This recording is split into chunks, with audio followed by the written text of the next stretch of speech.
Hello बच्चों, तो चलिए इस प्रश्न को पढ़ते हैं। यदि एक अनुक्रम ए एन समांतर श्रेणी में हो तथा A4/A7 बराबर 2/3, तो A6/A8 का मान ज्ञात कीजिए।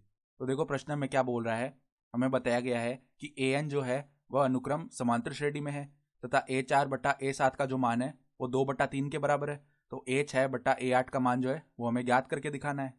तो प्रश्न में आगे बढ़ने से पहले इस प्रश्न से संबंधित जो मुख्य उदाहरण है उसकी हम चर्चा कर लेते हैं। देखो मुख्य उदाहरण, समांतर श्रेणी के लिए समांतर श्रेणी का जो आरवा पद है, समांतर श्रेणी का आरवा पद जिसको हम किससे दर्शाते हैं, टी आर से। उसका सूत्र क्या होता है, ए प्लस में आर माइनस 1 गुणा में डी। यहाँ पर ए क्या है, समांतर श्रेणी का पहला पद, और डी क्या है, समांतर श्रेणी का सार्वंतर। ठीक है। तो यहाँ पर देखो हमें क्या दिया हुआ है। प्रश्न हमें कह रहा है कि A4/A7 का मान 2/3 के बराबर है। तो A4/A7 का जो मान है वो 2/3 के बराबर है। तो A4 मतलब चौथा पद। तो चौथे पद के लिए देखो ये सूत्र लिखे हम। तो A प्लस में 4 - 1 गुणा डी हो जाएगा, यानी कि A प्लस में 4 - 1 गुणा में डी बट्टा में देखो सातवें पद के लिए लिखे हम। तो क्या आ जाएगा, A प्लस में 7 - 1 गुणा में डी, और ये किसके बराबर है, 2/3 के बराबर। यानी कि A प्लस में 3D बट्टा A प्लस में 6D, इसका मान जो है 2/3 के बराबर होगा।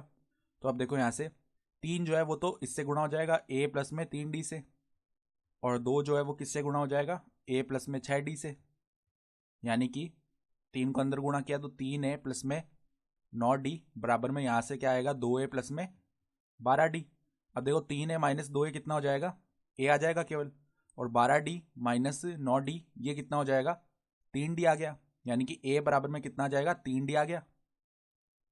अब देखो हमें ज्ञात क्या करना है, A6 बट्टा में A8 का मान ज्ञात करना है।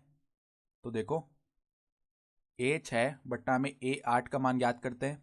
तो यहाँ भी आरवे पद का सूत्र लगाते हैं।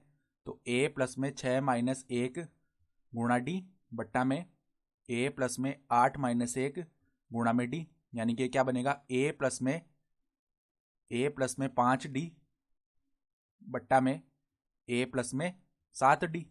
अब देखो क्या करते हैं, हम यहाँ से A का मान 3D रख लेते हैं। तो A की जगह हम 3D लिख लेते हैं। तो 3D प्लस में 5D बट्टा में 3D प्लस में 7D। अब देखो 3D प्लस में 5D हो गया 8D बट्टा में 3D प्लस में 7D हो गया 10D। तो D से D भाग हो जाएगा। तो हमारा उत्तर क्या आ गया, 8/10, या इसको हम क्या बोल सकते हैं, 4/5 भी बोल सकते हैं।